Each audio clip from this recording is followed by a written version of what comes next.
Bilasizmi? G'azzodagi musulmonlar yana bombardimon qilinyapti. Aytishingiz mumkin. G'azzoda sulh bo'lgandiku, G'azzoda urush tugagandiku deb.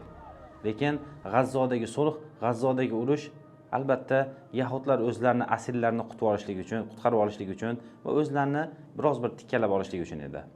Va yana G'azzodagi musulmonlarni xohlagan vaqtlarda kayfiga qarab bombardimon qilyapti. Va bundan bir necha kun oldin bosqinchi yahudlar G'azzo sektorini yana bombardimon qilishdi. Va bombardimon natijasida Hamas yoki mujohidlar emas, tinch aholidan bo'lgan va aksarlari yosh bolalar bo'lgan musulmonlar qurbon bo'lishdi, shahid bo'lishdi va bir necha musulmonlar yarador bo'lishdi.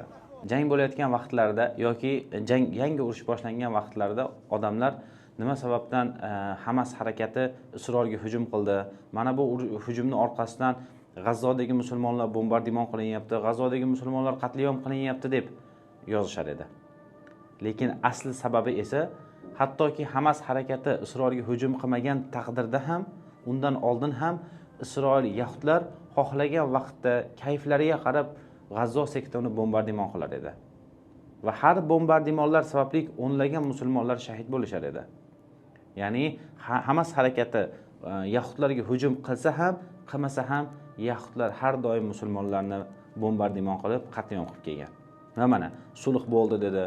Hattoki Amerika va boshqa davlatlar o'rtaga turib bo'ldi, u yerda urush tugadi dedi. Tinchlik bo'ldi dedi.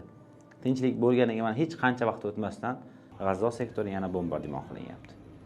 Ya'ni albatta biz bilamiz, yahudlarning qanchalik xoinligini, so'zlari turmasligini juda yaxshi bilamiz. Lekin G'azzodagi musulmonlar ham majbur bo'lishdi sulh qilishlikka.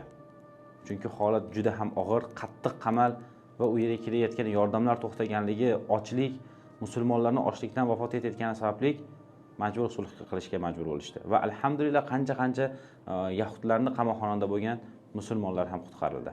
Ya'ni aytib o'tgandek, G'azzodagi musulmonlar haligacha bombardimon qilyapti va haligacha G'azzoda musulmonlar shahid bo'lyapti. Va shuningdek mana qish fasli kirib keldi. Qish faslining sovug'i va u yerdagi chodirlardagi og'ir hayot. Shu sababli agar sizlar ham ehsonkorlar karvoniga qo'shilib, G'azzodagi musulmonlarga yordamlaringizni ulashtirishni istasanglar, bizni aloqa manzilimizga chiqishlar mumkin. Bizlar ham mana bu videolarda ko'rib turganingizdek G'azzodagi musulmonlar uchun yordamlarni, ehsonlarni ulashtirishda davom etamiz. Ko'rib turgan ushbu videoda ham ehsonkor aka-uka opa-singillarimizni ehsonlarini va zakoti bor aka-uka opa-singillarimizni zakotlarini G'azzodagi musulmonlar uchun naqd pul shaklida ularga ulashtirib berdik. Alloh taolo ehson qilayotgan, zakotlarni ulashtirayotgan, G'azzodagi musulmon qardoshlarga yordamlarni ulashtirayotgan aka-uka opa-singillarimizdan rozi bo'lsin. Mana bu amallari sababli Alloh taolo ularni Firdavs va Naim jannatlar bilan mukofotlasin. Agar sizlar ham ehsonkorlar karvoniga qo'shilib, G'azzodagi qardoshlaringizga, faqirlarga, yetimlarga yordamlarni ulashtirsanglar, bizni aloqa manzilimizga chiqishlar mumkin. Bizlar ham imkon qadar G'azzodagi musulmonlar uchun issiq taomlar ulashamiz, toza ichimlik suvlari yoki ular uchun mana bunday sovuq kunlarda chodirlar o'rnatib, ularga o'z yordamlarimizni ulashtirishda davom etamiz. Alloh taolo sizlardan va bizlardan qabul qilsin. Alloh taolo G'azzodagi musulmonlarga ofiyat, najot va nusrat bersin. Assalomu alaykum va rahmatullohi va barakatuh.